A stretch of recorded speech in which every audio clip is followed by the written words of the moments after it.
Welcome to the Style Center. I'm your girl, Devin Dion, and I'm here with the lovely Nikki Chanel. Hi. So, let the world know, what is your job title? I am by profession a makeup artist. I own a small cosmetics concierge, and by concierge I mean it's all in-house, all inclusive. So anything beauty related that you need, you can come to me, and it's a one-stop shop, and we can provide it all. So, do you have like eyeshadow pigments for sale? I do have custom blended foundations that I make by hand. So it's a little bit different than going into, say, a Sephora and just picking one, because nothing is there are preset bases that I don't sell, but I start from there, and everything is customized to the person. The bottle has your name and your number on it, and your formula is always your formula until something changes. You go on vacation, or it's wintertime and everybody gets lighter or something like that. But I don't do your name here brands. So I don't resell palettes or anything like that. I sell what I can make myself, because then I know the quality of it. So yeah. And how long does it take you to make it? A full mix, if I had just a solid block of time to just make a bottle, would probably take me about 4 days, because it takes me a couple days to mix, and then I want to keep shaking it a couple of days after that, because I'm not a big brand. I don't have the infrastructure to have a shaker, so everything I do is by hand. So realistically, one bottle takes me about 3 or 4 days to make. More than that, I can do several in a month, but it's only so many you can make when you're making them by hand, so which is cool. And how long have you been producing your own foundation? Accidentally, I had been making them for 20 years and didn't realize that that's what I was doing, because I was doing them on small scale when I worked at a counter. So anybody you ask that ever got their makeup done by me at the counter that I worked at forever will tell you, okay, she was mixing colors. And as I've gotten older, because I've been in beauty for 20 years now, you have to start thinking of ways to elevate your brand, and what can you do besides what you can do with your hands? What is your replenishment? What's going to keep people spending money without you having to actually physically be touching their faces? So I sat down and I was like, well, what do you do? Okay, every step. Skincare, foundation, I always do this and this. And I said, well, wait a minute, I make a foundation for every single person. I should make that a production. And so it really came to fruition about a year ago. So it's been about a solid year now. I think I've finally gotten my shade ranges down. I do want to change my formula a little bit, but it's been about a year, and it's been a good year. It's been a very good year. Yes. So you've been a makeup artist for 20 years or 20 plus? 20 plus what people consider a makeup artist now, so 20 plus. I've owned my company. I always say I've owned my business longer than I've been in business. So I've owned my company about 15 years, but I really, really have been getting my hands dirty with it for a solid 10 years at this point. Yeah. So when you hit 15 years, that was just like your face brand? 15 years ago was when I first named a company Face Girl, that this is what I wanted. Oh, if I'm going to go do a bride or blah, blah, oh, we'll call the Face Girl. That was kind of my thing. And it was back when hip-hop brands were kind of, everybody had one, and they were, everything was one letter off, or everything was phonetically spelled. So I was like, okay, I'm going to be Face Girl, and it's Gyrl, and just run with that. So I stuck with that for a while, and I got to a point where I hated it. Like the name, I wanted to change the name so bad, but everybody talked me out of it. Even my dad, and he is the straightest arrow you're ever gonna meet. He was like, "Don't change it." But why would you want to change it? Even when I think of Nikki Chanel, I think of Face Girl with the Y. Yeah, but you guys in my market, in my home area, you guys know me, so you know how it's spelled, but it's not spelled correctly. It's spelled phonetically the way that I want it spelled. And I was going through this moment where I was like, okay, that's not how the word is spelled. Girl is girl. Nikki is Nikki. Spell it the right way. But I'm glad I let everybody talk me out of it, because I wouldn't change it for the world now at all. Yeah, that's what makes you different. I like it. And it speaks to me just because knowing you. Yeah. Like even now, like you don't have a face full of makeup, but you beat faces. And no one's looking at me. I have come to terms with my behind the scenes, and I like it. Like, this is a lot for me. I'm not in front of the camera girl. I prefer to be behind the scenes. I don't wear makeup in general because that's extra time. I have to pack kits. I got kids. I have other businesses that I do business consulting for, because there's always a way. So I just don't have the time, and I feel like no one's really looking at me. You guys kind of know what I look like at this point, so nothing I do really surprises anybody. I just don't waste the time on myself. I'd rather put that time into my client. But looking at you, I would still let you touch my face. You know how, like, when you look at a hairstylist or a makeup artist, hairstylist hair is never done. Yes. And they can kill hair. Their hair is never done. That's the point I'm making. Like, that's me. Your skin is still flawless, and then you still have your lips done, and then you're just always on point, and then you're like very professional. So like you come. And even, like, you're always critiquing yourself. I like that about you. Always. Like, a while back, I was a part of a photo shoot that you did the model's makeup. And, like, you finished the girl face. And when she went out in front of the camera, you was like, hold on, let me do this. It's going to appear better. Yeah. And I admire that about you. Thank you. Everybody doesn't. We are in a time right now where everything is drag and drop. This is the way you do makeup. This step, this step, this step, exactly the same on everyone. And that's not the culture I was raised in. I was also raised in a culture where you never, ever, under any circumstances, ask for a picture. With a celebrity client, with any client. You never do, or you understand that you would never be asked again. And all of that is kind of flipped a little bit. So for me, I consider myself a makeup artist and not someone who does makeup. So if I consider myself an artist, artists see light, color, shapes in different ways. And it's always different on every person. Even if you're a twin, there's some, I can tell you specifically, I have a set of twins that have been coming to me for easy 20 years. And I can tell you everything that's different about their faces. And they are identical twins. So if you don't step back from it sometimes and remove yourself from the drag and drop, cut this crease, contour this, do this, then you're always going to have everyone look exactly the same. And that bores me to death. So you would say you would do, because you do makeup for television, correct? Mm-hmm. You would do celebrities makeup different from your everyday client? Well, I use different products. And now, because I've gotten so much more busy lately, I've started to pull almost all of my pro level products. And that's not to say that your average person doesn't need pro level products, but they're not going into situations that call for that. But pro level products can be brought down. Your consumer level products generally cannot be brought up. So it's more cost effective for me just to put pro level products on everybody at this point, for the most part. But you do attack each face different, whether they're on camera or they're going out to dinner. You attack each face based on the face in front of you. What you did on the person that, recommended you means nothing. You have to look at who you have. You don't put size 8 shoes on a size 7 person because they like them. Same thing applies with makeup. Yeah. And I'm just curious, how did you get your start with makeup? Like, you're such a chill person. And the only time I've really seen you made up if it was like a real if I have to event. I try not to. So what made you become a makeup artist? It was a complete accident. It was a thorn in my mother's side. It literally was one of those things that fell into my lap way, way, way back when. I was in undergrad and I was working part-time for Fashion Fair. I was also working part-time at Express, same mall, just, different locations. And my manager at Express was a manager at Mac. And she told me they were looking for somebody part-time. And I was like, oh, well, I work at Fashion Fair. And that was back in the day when it was really, Mac was very, very exclusive. They weren't everywhere. You had to know or go or be in the know to find them. So I was like, well, they're never going to hire me. But she said, no, fill out the application. And I did. And it was really just for part-time work. I wanted to work with makeup. I thought it would be fun. I danced my way through college, so you learn a lot of dance, a lot of makeup through theater and so on and so forth. I was like, okay, yeah, I'm at Fashion Fair. Cool. I'm glad you cleared that up. When you said dance, I was thinking. Well, we all have our moments. We just going to call a thing.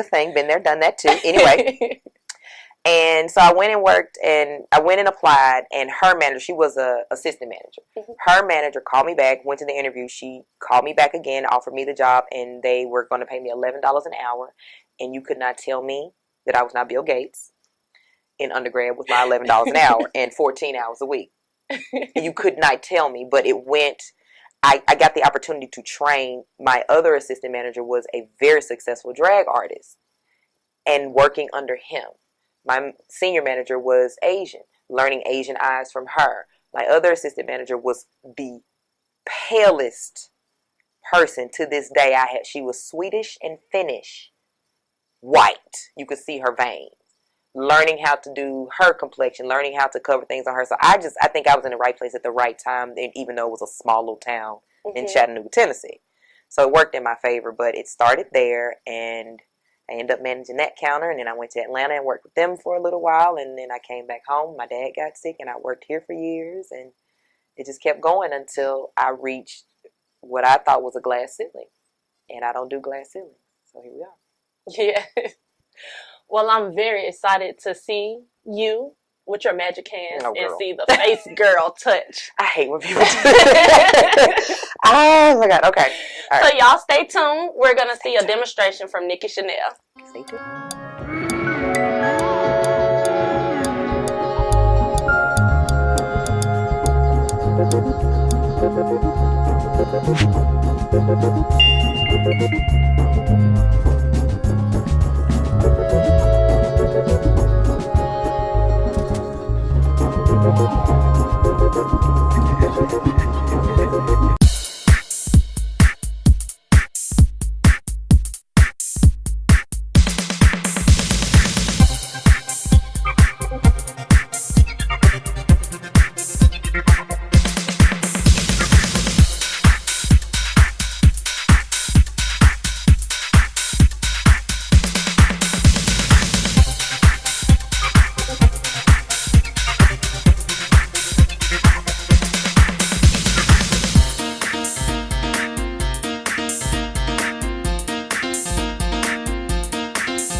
Welcome back to the Style Center. We have our lovely model that joined us, and Nikki is about to show us her skills. Oh. What are you demonstrating for us? Just a very soft look. She's already been primed. Her skin is prepped, and her foundation is done. There's minimal highlighting because under what circumstances do you need to be at Kroger glowing, right? So there's minimal highlighting, a little simple lip to go with her hair color. And I'm just going to do a basic nude, what I call a hard neutral. Natural colors that you can still see. So, close your eyes. And all we're going to do is, I used to make a whole lot of windshield wiper motions, but I was using a different base. This base is extremely creamy, so I'm really doing more of a pat and blend kind of situation. So is that just like a nude shade that you're applying first? It's just a soft base. I call them best friend colors. Colors that go with you everywhere, no matter what you wear. Mm. So what happens is people will put a color on like their lid, and there's no blender in between it. So it just looks like hello skin and hello green eyelid, and there's no buffer between. The best friend color is your buffer between. Are not professionals like you, right? I'm learning how to do makeup, and I just throw that color on there. Well, that's why I need this. Right. If you feel honestly, and there's a way to do everything. If you feel like you just need to throw on a color, get colored liners. Don't get eyeshadow. Do a colored line, top or bottom, and you won't have to worry about blending at all. You know where eyeliner goes. We all learn where eyeliner goes in junior high school or middle school. If you guys are younger. Get a colored liner instead of a shadow. But this is just a basic, soft, like a peachy brown. Mm-hmm. And it's just going to give her some dimension where we have made it completely flat with the base. So y'all hear that. Do's and don'ts. Don't just throw an eyeshadow on your lid. Please don't. I'm just asking that you don't. It would make me so much happier. Because we're going to sit back with a glass of wine and laugh at you. We are. You become the screenshot of the day when you do that. In everybody's group me. Trust me. Got to mimic that on this side. I'll try to be quick. And what palette are you using right now? This is, I got this off of the Hush app. I believe it is a knock off of the Huda palette that was $60, and it is extremely pigmented. It's called Bad Habit by Aphrodite. It was $10. I'm the most frugal. I'm not a trend product, run and get it, because a lot of those products didn't exist many years ago, and that's fine. Some of them are great, but I've made some great things happen without them. So that's what we're going to keep doing. So that's the Aphrodite palette, not the Aphrodite. Okay. Hello. The petty or the petty. Yeah, I'm extreme petty. That's all right. Takes all kinds. So once you blended that out, at this point you can put just about anything here and just about anything there. We're going to stick with this same palette, switching brushes to a flat brush for the color on her lid. We were using something that blended in every direction. And what's the name of the brushes? This one is a MAC 221. It's a very tiny blending brush. And the next one is a MAC, I believe, 252. I used to know these by memory, like right off the top of my head. Now you're just like... Now I'm like, just whatever. All right, so this color you pick up like a paintbrush, like you're painting a wall. And you press. You don't fan, because that's how you end up with eyeshadow here, and not on your eyelid. So you pick it up like you're going to paint your walls, and you just press it. Right where you want it to go. Yeah. Generally, I do this before I do foundation. In the interest of time, we're going to do this way. But you can do it this way. It just saves you a lot of cleanup if you do it before you do foundation. Because now anything that falls, I'll have to clean that up after the fact. But that's not a problem. And generally, how long does an eye look take you? It depends on how far they want to go. I can do a full face in 20 minutes if need be. When I started, the way you got certified for certain levels was being able to execute certain skills at a really quick pace. So it doesn't take me very long to execute almost anything. If you have more time, that's great, but I always go into every situation considering that I'm not going to have a table to work on, a light so I can see, or time to do it. So what do I need to have in that event? Take your own lighting, take your own seating, take your own table, and work faster. And that's very important. I've actually had makeup artists without all their tools. They need to be successful. And then I'm looking at them like, you want to do my face? Right. Like, how are you coming? You don't, if you go to work at FedEx, they give you the packages. Like, you have to have the tools. I don't know why anyone would go to a job based around their own name without the tools to do it.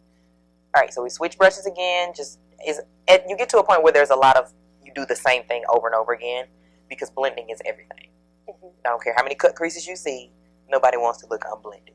So we're back with this same brush that we started with in those same areas with that same color. Just making sure you can't see where one color stops. Where it separates? Where there should be no separation. They should run, unless you're doing something like a cut crease that says cut. But generally, no. There should be no spaces, no gaps, no hard line. Alright, so we're going to use this. Under normal circumstance, I would not use this out of the tube, but because it's not sanitary. But since this is new, I'm just going to use it on her and give it to her. If you're getting your makeup done and there's a lot of people and they're constantly dipping in something and going right back to it, don't do it. That goes for concealers, anything wet. No. Alright, so what I'll have you do is open your eyes, look at your knees, and hold it right there. Blink whenever you need to. I hold the eye taut with my fingernail, but not a lot of pressure because that's somebody's eye. And basically lay it on her lash and drag. And you go from the outside in? I usually go from the outside in. There's no rule that says you have to do one or the other. You kind of have to decide. You kind of have to see how well your client can take it, and that'll tell you where to start. The inner corner is much more sensitive, so generally if I drag from here to there, it's quicker on the inner corner. And also... And you never have the client close their eyes? I don't. Closing my eyes. I don't, and I don't recommend that people put their makeup on doing that, because when you let go, it doesn't look the same, and you still have to fix it. You need to apply your makeup the way you wear it. All these years. I've been doing the stretch. If you're not going to walk around with your eyes stretched, then it doesn't matter what you're able to accomplish with your eyes stretched. You need to be able to put your makeup on. The shade. I'm just saying, if you're not going to wear your foundation on your hand, what difference does it make what it looks like on your hand? Put things where they're going to go. Alright, so for the wing, I come from the out in. And right now, everybody's loving glitter and cut creases. I wouldn't call that one of my signature looks. This is something that I prefer because I think it looks more human and it's more classic. I try to make sure I'm able to duplicate styles that people do that have the job that I want. So it's just a trend. It is, yeah. And I've seen a lot of trends come and go. And I plan on outliving a few more. So yes, I can do them. But no, it's not my default to do the same makeup on everybody. Alright? I love that you're not like that would be nasty. The brush. You use the end to dip out, right. Put on your hand, and then use the brush. Then you wash the brush. Then you wash the whole thing. The brush end gets dipped in alcohol. And she's gonna keep the liner. See, some of y'all makeup artists. I don't know now. where y'all get y'all hygiene from? See? Oh, like, I have a the petty horror is so strong. story. Oh, like, Lord, I'm terrified. the beauty blender. Oh. You know how, like, people, like, reuse it? Mm-hmm. The makeup artist had foundation that was darker than me on it. And, like, she went and, like, wet it and, like, squeezed it out. And you could see the foundation drip from it. And then she went to try to, like, use it on my face. And I hit one of these. You gotta, you have to pray about it, Lord. Yeah, and I said, I'm good. You know, Yeah, I no. got a beauty blender if you want to use mine. Mine, right. But This is your this face. one because it's real techniques. And no. Y'all have to have good hygiene. Please, because let's not get sued, because it is a real thing. These are mucous membranes. Anything that produces a wetness on your body can hold a bacteria. Pink eye, staph infections. Like, I'm an LLC. I'm not trying to get sued. Like, I like my job. I like what I do. And the last thing in the world I need to find out is that somebody's eyes or lips or anything are infected. And you also have a team behind you. I do. You need a team. No man is an island. There's no way I could do this by myself. And they try to keep me in line. I try to keep them in line. And your team is under Face Girl, or is Team Face Girl and Team Teen. So, Team Face Girl are my adults. It's part of the concierge where you get, the models are there, the hairstylists are there, the wardrobe stylist, the designer. Everything is in-house for the adults. Team Teen is my mentorship group. See, and if they blink, that's a good thing. She blinks, so you'll see how I fix that. Because people got to blink. You can't avoid that, so you have to know how to work around it. But Team Teen is my mentorship group. It was 13 to 18, but I think I'm going to change it from that to 13 to 17, because when I get seniors, I fall in love with them, and then they graduate and go off to college like they're supposed to. And it makes me sad. So, and it gives me more time to work with more youth. This is just a mess, y'all. But I'll show you how to fix that. But no, this is real. Like, it happens. It's a time where I'm not going to stretch my eye anymore. Don't you but stretch the I eye. always, like, make my eyeliner thicker than what I want it to. So every time you mess up, Yeah, there's always ways to fix it. So we're going to fix this one as soon as it dries. But yeah, Team Face Girl is amazing. There's Stephanie Starn. She does hair and styling. Jasmine shout out to her. Jasmine is a professional bartender, JB Bartending Services, as well as my right hand for everything. Like, she knows the keys to the kingdom. I have a good friend of mine named Lydia, who is working on a nonprofit that I do a lot of work with her company, Positively Dia, that is definitely a friend of Face Girl. And we have models, we have my youth that want to do hair, we have whatever you need. We got it all.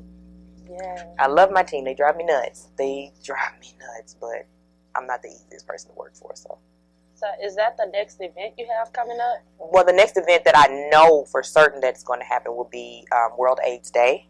That is December 1 with Positively Dia and what is the brand? It's Positively Dia, as well as Style by Stephanie will be helping out, and we will be bringing something to this community that we all know what World AIDS Day is about. It is about HIV and AIDS awareness. In Memphis, our market doesn't do anything, but we're like top 5 in new cases and top 2 in African American new cases.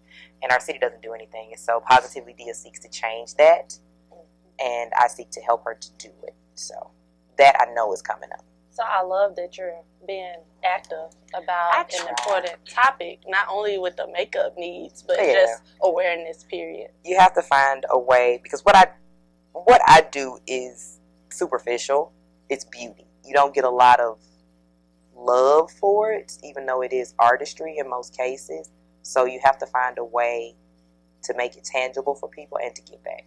Because a lot of people have poured into me, so how do I pour back in this account? There you go. Alright, that's the softest eye without mascara that I can do. And how did you clean that up? Oh, sorry. Okay, so I have any concealer that's not super runny. About complexion color, unless you want to be extra, and I'm kind of extra, so it can be a little lighter. And all I did was follow the shape where I didn't have it sharp, like an eraser, and cut the line. And once you cut the line, you just blend out the concealer so you can't see that it's just sitting there doing what it does. You want to see what it did, not what it took to get there. So there you go. And after that, all we would do would be bottom liner and mascara because she has great lashes. Yes. So we're going to do that real quick. We actually do. This is basically when I do one-on-one trainings or when I do, like I have group classes on Saturdays. I have one coming up this Saturday. This is basically the look that I train into because it's easy. Is that a pencil? This is a pencil. Wow. And it was from Walgreens. Hello. Okay. Good old L'Oreal. See, I think that I have to spend the most money on the products. No. Some products, honestly, the higher end ones are just better, and it's generally skincare. But outside of that, you can find good products at Walmart, Walgreens, Ulta, Sephora, whatever. You just got to know what you're looking for. Eyeshadow palette for $10. $10. Eyeliner for and they deliver so fast you think it's Amazon. It's crazy. Like I feel like I had just clicked order and it was at my door. It was a wonderful be at your door. See. Alright. We're not gonna do mascara because I don't have wands. And she's got long lashes. Look down. Yeah, and hygiene. Right. And that's just basic, simple, pretty. Would you ever do an eye look without eyeliner? Mm-hmm. All the time, honestly, because every drag and drop, wing liner is part of the drag and drop culture. So a lot of times, as much as I love wing liner, I've been leaving it out because everybody looks the same and it's kind of freaky. So yeah, everybody does not get the top liner. Everybody doesn't always get the black. That's the easy way to change your look. Like just put on a different color bottom liner and you do the same everything else and not be late for work. So you can take out little things and make a difference. And that's probably one of the easiest things to change is the eyeliner. Rihanna is a good example of that. Like she does so many beauty looks without the top eyeliner. Mm-hmm. Like, she does a lot of similar looks, but she'll change the lid color. Yes. And she's changed everything. And people think you have to go to Sephora and spend $300 because you want to do something different. No, go to Walgreens, get you a blue eyeliner, put it on, and have a good day. It's not that difficult. And where can the people contact you to stay in touch with your tips, your techniques, when you have appointments available? How can people reach you? Everything is listed on facegirl.com, FACEGYRL.com, booking, photos, beauty camp. Beauty camp, if you're interested in being one of my mentees through my team program, is listed as beauty camp on the site. You fill out the form so I can learn something about you and we go from there. Bridal is on there. There's also a bridal form so I can know everything about your wedding before I send you anything. I'm going to know exactly what you want, how much, how many, where, everything. Instagram, of course, is THE_FaceGirl, spelled the same, _FaceGirl. And you can always call me at 917-979-FACE. And that's it. I like that. Face. I was real proud of that number when I got it. I was really proud of it. Like super proud. Did you plan on that? I wanted it to have face in the name, and I didn't know if it was possible. But shout out to Google. They hooked me up. So I'm never changing my number. Never changing my number. Never. I love it. Y'all check in with Nikki on social media. Please stay tuned. She always posting tips. If she sees something that's wrong, she's going to let you know. Do not go out and look like this. Here's a tip. She's going to do more videos. More tutorials. I'm going to do more videos. I made her. I'm going to do more videos. I promise. I will. At some point. And thanks for checking in to the Style Center.